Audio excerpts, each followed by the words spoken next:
நமஸ்காரம்.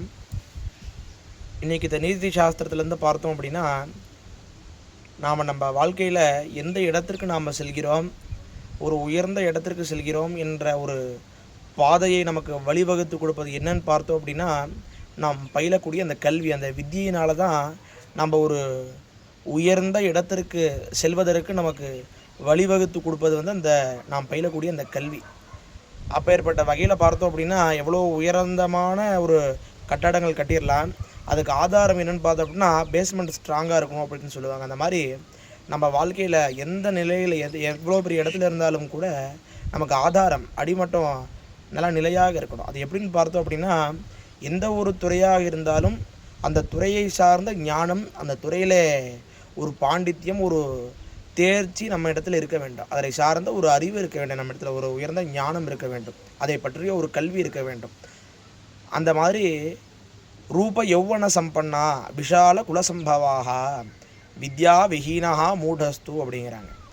இப்போ ஒரு ஆள் இருக்கார், ரூப யௌவன சம்பன்னா, பார்ப்பதற்கு மிகவும் அழகாக இருக்கார், யௌவன பருவமாக இருக்கார். விஷால குலசம்பவாக, ஒரு பெரிய குடும்பத்தை சேர்ந்தவராக இருக்கார். இது மட்டும் அவர் இடத்துல இருந்தால் போதுமா அப்படின்னா போதாதுங்கிறாங்க. என்னப்பா பார்ப்பதுக்கு அழகாக இருக்கார், ஒரு பெரிய குடும்பத்து பையனாக இருக்கார், இது போதாதா அப்படின்னா, இது இருந்தாலும் கூட அவர் என்னென்ன சாஸ்திரத்தில் சொல்கிறாங்க அப்படின்னா, வித்யா விஹீனஹா மூடஸ்தோ, என்னதான் அவன் பார்ப்பதற்கு அழகாக இருந்தாலும் பெரிய குடும்பத்து பையனாக இருந்தாலும் கூட அவனிடத்தில் அந்த கல்வி, அந்த வித்தியை இல்லைன்னா மூடஸ்து, அவன் முட்டாளுக்கு சமம் அப்படிங்கிறாங்க. அது எப்படிப்பா அப்படி சொல்கிற, அவன் அவ்வளோ இதில் இருக்கா அப்படின்னா அதுக்கு உதாரணம் சொல்கிறாங்க. நிர்கந்தா இவ கிம்சுகா, கிம்சுக புஷ்பம்னு ஒரு பூ. நிர்கந்தா, அந்த பூ பார்த்தோம் அப்படின்னா பார்ப்பதற்கு மிக அழகாக இருக்கும். தமிழில் சொல்லணும் அப்படின்னா, புரசு மர பூ பார்த்தோம் அப்படின்னா பார்ப்பதற்கு மிகவும் அழகாக இருக்கும் அந்த பூ. ஆனால் அதை எடுத்து நுகர்ந்து பார்த்தோம் அப்படின்னா ஒரு மனமற்ற பூ, பார்க்கறதுக்கு அழகாக இருக்கும் அவ்வளோதான். ஆனால் அது இடத்துல இயற்கையான வாசனை கிடையாது. அந்த மாதிரி பார்க்கறதுக்கு அவன் அழகாக இருக்கான், ஒரு பெரிய இடத்து பையனாக இருக்கான். அவன் இடத்துல என்ன மிக முக்கியம் அப்படின்னா அவனுடைய கல்வி.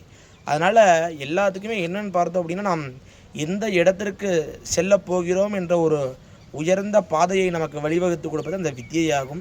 அதனால் நேற்றைய தினம் சொன்னது போல் எல்லா சாஸ்திரங்களாகட்டும் எதாக இருந்தாலும் சரி, அவரவர்களுடைய துறையிலே உயர்ந்த அந்த வித்தியை தினம் நன்றாக அபியாசம் செய்ய வேண்டும் அப்படிங்கிற ஒரு தகவலை இன்றைக்கு உங்களிடம் பகிர்ந்து கொண்டு விடைபெறுகிறேன். நமஸ்காரம்.